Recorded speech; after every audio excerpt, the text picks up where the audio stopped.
आप में से कई सारे स्टूडेंट्स का इस टाइम ये हाल हो रहा होगा कि कई लोग लेक्चर देखने में स्ट्रगल कर रहे हैं, कई लोग लेक्चर तो देख लेते हैं, नोट्स बनाने में स्ट्रगल कर रहे हैं, कई लोग ये दोनों पार्ट कर लेते हैं तो रिवीजन में स्ट्रगल कर रहे हैं, ये तीनों पार्ट कर रहे हैं तो फिर टेस्ट में स्ट्रगल कर रहे हैं। ये सब कर लेने के बाद वो कह रहे हैं एनालिसिस नहीं हो रही भैया।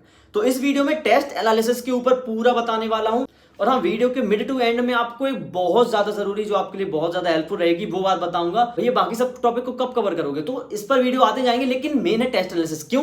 क्योंकि जब कोई स्टूडेंट यहां तक आ चुका है तो उसकी मैं हेल्प बहुत ज्यादा जल्दी करना चाहूंगा, ताकि वो ये वाला पढ़ाओ भी पूरा कर ले, बाकी पीछे वालों को मैं धीरे धीरे वीडियो से गाइड करता रहूंगा। तो आइए स्टार्ट करते हैं वीडियो को। So my name is Vivek Mishra, currently second year MBBS student in government medical college.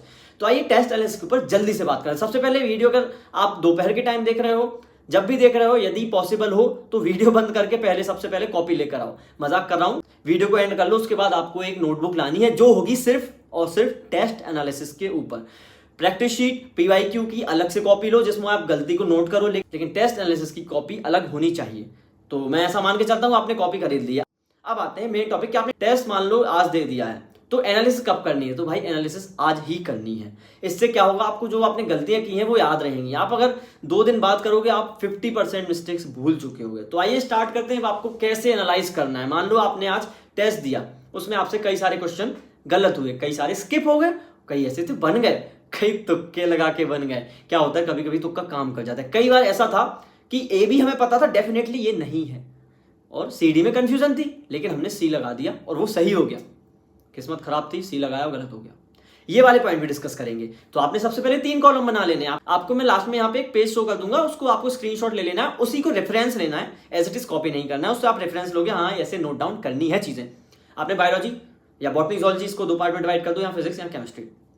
Biology अलग है, किससे? फिजिक्स केमिस्ट्री के, लेकिन केमिस्ट्री मैच करती है भाई। इनऑर्गेनिक ऑर्गेनिक आप यहाँ मिला सकते हो क्योंकि चीजें याद करने वाली ज्यादा होती हैं, और फिजिकल केमिस्ट्री और फिजिक्स को एक साइड रख सकते हो। अब आते हैं, आपने बॉक्स बना लिए होंगे। सबसे पहले आपको क्या करना है, आपको पॉइंट्स लिखने हैं कुछ, लाइक आप इनकरेक्ट लिख सकते हो, फिर करेक्ट लिख सकते हो, फिर स्किप वाले क्वेश्चन लिख सकते हो। अब करेक्ट में आप देख सकते हो, आप डेफिनेटली आपने बिल्कुल कॉन्फिडेंस के साथ टिक लगाया था, आपको पता था मैं सही कर रहा हूं। कई बार सेकंड थिंग ऐसी होती है वही कि ए भी पता था, लेकिन सी डी का, ए भी कंफर्म था ये गलत है, सी डी में से एक चूज किया वो सही हो गया। ये भी लिखो, क्योंकि मेरे को सी डी में कंफ्यूजन थी, मतलब वहां में 50-50 खेल रहा था। और मेरे को क्यों कंफ्यूजन थी? फॉर एग्जांपल यदि मैं बात करूं प्लांट ग्रोथ एंड हार्मोन, उसमें क्या होता है कि 2 हार्मोन के कभी कभी थोड़े से सिमिलर वर्क होते हैं, तो आपको वहां कंफ्यूजन हो सकती है, जिस वजह से हमें सी और डी में कंफ्यूजन था। तो हमने सी लगाया, वो सही हो गया, लेकिन हमें डी भी लग रहा था। तो आपको वो लिखना पड़ेगा कि प्लांट ग्रोथ हार्मोन का इस वाला हार्मोन जो था, मुझे इसमें कंफ्यूजन थी। तो इसमें आप लिख सकते हो सीधा, मान लो आपको जिब्रेलिक एसिड में तो जीए लिख दो, मतलब शॉर्ट फॉर्म में जितना लिख सको उतना लिख दो, ठीक है। अब आते हैं कि करेक्ट वाला तो ठीक ही था, एक तुक्का वाला। तुक्का में क्या होता है कि 4 ऑप्शन थे, हमें कुछ पता ही नहीं था, लेकिन हमने एक लगा दिया, वो सही निकल गया। तो यहां पर आपको ये क्वेश्चन डालना है इनकरेक्ट में। क्यों? क्योंकि आपको उसका कंसेप्ट ही पता नहीं था, या आप इसको स्किप वाले पोर्शन में डाल सकते हो।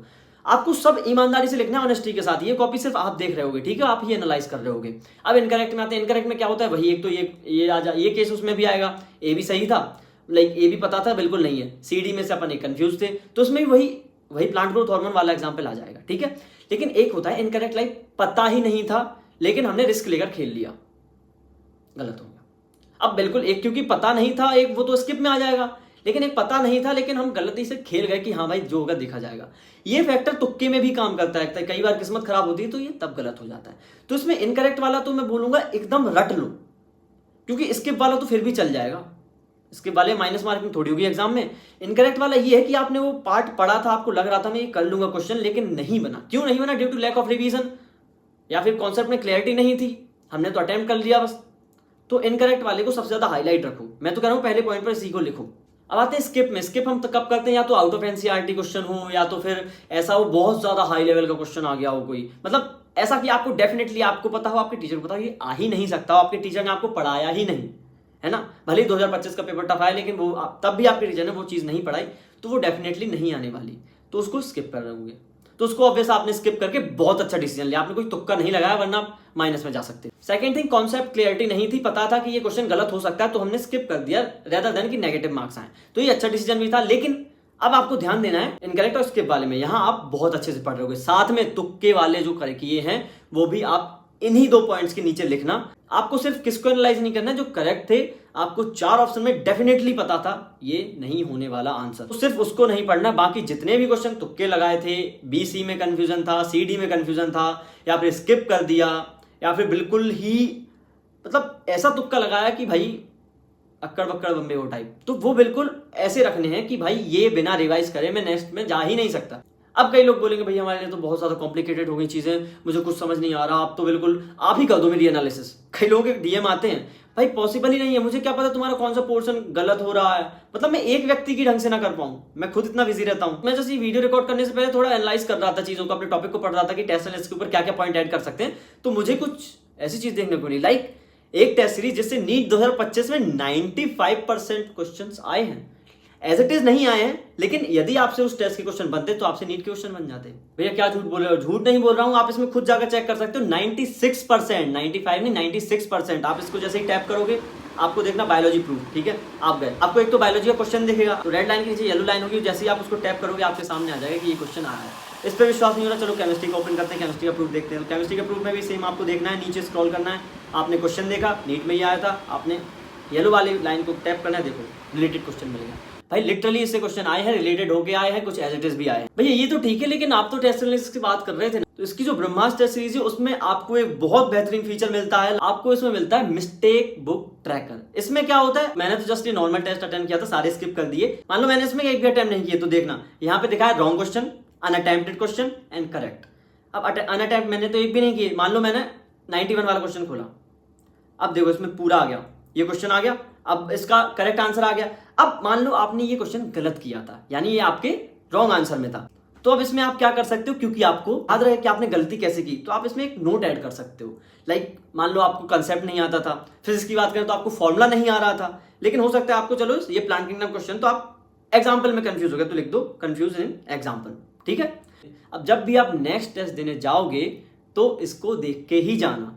ये मैं क्यों कह रहा हूं, मेमोनेट के चैनल पर आपको एक यूट्यूब में इंटरव्यू मिलेगा, उस स्टूडेंट के पिछले 2 अटेम्प्ट में सिर्फ 500 मार्क्स आए थे, सेकंड अटेम्प्ट में 500 मार्क्स आए। देन फिर उसने ये चीज फॉलो की, वो नेक्स्ट टेस्ट तब तक अटेम्प्ट नहीं करता था ब्रह्मास्त्र टेस्ट सीरीज का जब तक उसने पिछले टेस्ट की मिस्टेक्स पढ़ ना ली हो। उसके बाद उसने टेस्ट दिया, फिर बाद में नीट 24 का एग्जाम दिया, उसके 700+ मार्क्स आए just with the help of test analysis.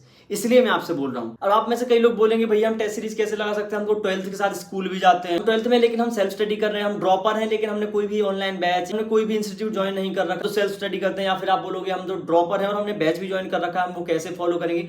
तो इसमें सभी ऑप्शन है, इसमें लाइक आपको 5 ऑप्शन मिलते हैं। क्लास 12th हो, सेल्फ स्टडी कर रहे हो, क्लास 12th में हो आप किसी नेशनल कोचिंग में हो, आप ड्रॉपर हो और सेल्फ स्टडी कर रहे हो, आप ड्रॉपर हो नेशनल कोचिंग में हो, या फिर आप 2027 के लिए प्रिपेयर कर रहे हो, तो इसमें सभी के लिए ऑप्शन है। और उसमें टेस्ट का सिलेबस आपकी कोचिंग के अकॉर्डिंग भी मिल जाता है। और जो लोग सेल्फ स्टडी कर रहे हैं तो वो इसके टेस्ट प्लानर को ही फॉलो करके अपना पूरा पैटर्न करो। वो जो मैंने टॉपर की बताई है वो उसने यही स्ट्रेटजी फॉलो की थी, सेल्फ स्टडी की थी, उसके पास पुराना पूरा मटेरियल था, उसने जस्ट सिलेबस देखा, उसके अकॉर्डिंग वीक में पढ़ना स्टार्ट कर दिया, टेस्ट अटेम्प्ट किया, एनालिसिस की, नेक्स्ट टेस्ट में वो मिस्टेक पढ़ के गया, साथ में जो टेस्ट का सिलेबस था वो पढ़ा, फिर ऐसे ही फॉलो करता गया और लास्ट में उसके 700+ मार्क्स आए। आपको डेडिकेट होकर कंसिस्टेंटली चीजें फॉलो करनी है। और ऐसा नहीं इस टेस्ट सीरीज में सिर्फ आपको बहुत ज्यादा हाई लेवल क्वेश्चन मिलेंगे, इसमें सब चीज का मिक्सचर मिल रहा होगा, क्योंकि नीट 25 में उसने अच्छा परफॉर्म किया, जो कि हर एक तरीके से टेस्ट को प्रैक्टिस करके गया था। फॉर एग्जाम्पल उसने टफ टेस्ट लगाया, उसने PYQ लेवल क्वेश्चन लगाए और उसने हर एक लेवल क्वेश्चन अटेम्प्ट किए। सेम आपको इस टेस्ट सीरीज में मिल रहा होगा। आपको PYQ level, like PYQ as it is नहीं मिल रहे होंगे, कुछ एज इट इज होंगे, कुछ आपको रिलेटेबल क्वेश्चन मिल रहे होंगे, क्योंकि कई बार नीट में देखो हर प्रकार का वो लेवल आता है, इजी, मीडियम, हार्ड। तो आप जब हर एक टेस्ट की क्वेश्चन प्रैक्टिस करके जाओगे तब आप अच्छा परफॉर्म करोगे। अब मान लो आपने टेस्ट का जो पैटर्न है वो जस्ट 1 महीने पहले फॉलो किया, भाई आपको बहुत मुश्किल पड़ जाएगा। कई लोग होते हैं जो अपना पहला मॉक टेस्ट नीट को देते हैं, भाई इम्पॉसिबल, मैं लिटरली इम्पॉसिबल रहा हूं, उनका सिलेक्शन इम्पॉसिबल है। यहां से वो अच्छा करेगा जो पूरे साल कंसिस्टेंट होकर टेस्ट लगाएगा, मिस्टेक कॉपी में नोट करेगा सारी मिस्टेक्स, क्या गलतियां की हैं, जैसा मैंने पैटर्न बताया उस तरीके से, साथ में वो उनको प्रॉपर रिवाइज करेगा नेक्स्ट टेस्ट अटेम्प्ट करने से पहले। और यदि 21 तारीख को टेस्ट है तो वो 21 तारीख को ही दे रहा है, 30 को टेस्ट है वो 30 को ही दे रहा है। इससे क्या होगा, वो कंसिस्टेंट होकर टेस्ट भी दे रहा है, वो अपना सिलेबस भी कवर कर रहा है, वो अपनी गलतियों पर भी वर्क कर रहा है। अब क्या बचा सिलेक्शन के लिए, अब क्या बचा भाई, उसने 1 साल में इतने सारे टेस्ट दे लिए, सभी मिस्टेक एनालाइज कर ली, अब वो नीट में बहुत कम से कम मिस्टेक करेगा, क्योंकि उसने जितनी मिस्टेक करनी थी साल भर में कर ली। मैं आपकी ही बात कर रहा हूँ। आप नीट में तब अच्छा परफॉर्म करोगे जो आपने साल भर टेस्ट लगाए, गलतियां की, पुरानी गलतियों से सीखा, नई गलतियां की, नई गलतियों से सीखा, वो दोहराई नहीं, फिर नई गलतियां हुई, फिर उनसे सीखा, वो भी नहीं दोहराई। तो एक टाइम ऐसा आएगा जब आपसे बहुत कम मिस्टेक्स हो रही होंगी। इसलिए इसका इंपॉर्टेंस है। जस्ट आप मार्क्स मत देखो, आप ये देखो कि आप क्या गलती कर रहे हो, नेक्स्ट टेस्ट में वो गलती दोहरा तो नहीं रहे हो। अगर नहीं दोहराए हो तो आप सही लाइन में हो। मेरा one of the main reason ये टेस्ट और टेस्ट एनालिसिस रहा। मैंने कभी भी मार्क्स पर इतना ज्यादा ध्यान नहीं, अगर मैंने दिया होता तो मैं शायद 80 मार्क्स जब मेरे आए थे वहीं रुक गया होता। लिटरली मेरे 150 मार्क्स आए, जब एक एक चैप्टर का टेस्ट हो तब भी मेरे 100-150 मार्क्स आते थे। लेकिन मैं देखता था कि चलो नहीं, अपनी गलतियों को पता करो, अच्छे पढ़ेंगे, अगली बार अच्छा करेंगे। 21 वाला टेस्ट 21 तारीख को दिया, 5 तारीख वाला 5 तारीख को दिया, कभी भी लेट नहीं किया। क्योंकि एक बार लेट टेस्ट देने की आदत लग गई, आप टेस्ट दे ही नहीं पाओगे, आप प्रोकास्टिनेट करते रहोगे, वो चीज़ नहीं करनी। और जैसा कि मैं टेस्ट एनालिसिस को एकदम डिटेल वाइज समझा दिया है, और जो खुद से नहीं कर पाए थे उनके लिए मैंने सजेस्ट भी कर दिया कि आप यहाँ से कर सकते हो, यहाँ पे आप, क्योंकि सारे देखो आपने नोट्स डाल दिया उसमें कि ये गलती हुई थी। अब जब आप नेक्स्ट टाइम उसमें जाओगे तो आपके लिए बहुत ईजी होगा। आपने जैसे नोट से पढ़ लिया, हाँ ये गलती थी, अब आप इसको फाइंड कर लोगे, आप वहीं जाके फिर से क्वेश्चन प्रैक्टिस भी कर लोगे। तो इसके बाद भी कोई डाउट आपको बचता है तो आप बिल्कुल कमेंट सेक्शन में मेरे को बताइए, और मेमोरी टैब का लिंक आपको डिस्क्रिप्शन में मिल जाएगा। और यदि आपको टेस्ट सीरीज और बैच बाय करना है तो आप मेरे इस कूपन कोड का यूज कर सकते हो, आपको अच्छा खासा डिस्काउंट मिल जाएगा। तो मिलते हैं नेक्स्ट वीडियो में, और कोई भी आपको छोटा छोटा डाउट रहता है आप कमेंट कीजिए, मैं आपका सॉल्यूशन प्रोवाइड कराने की पूरी कोशिश करूंगा। थैंक यू सो मच, मिलते हैं नेक्स्ट वीडियो में।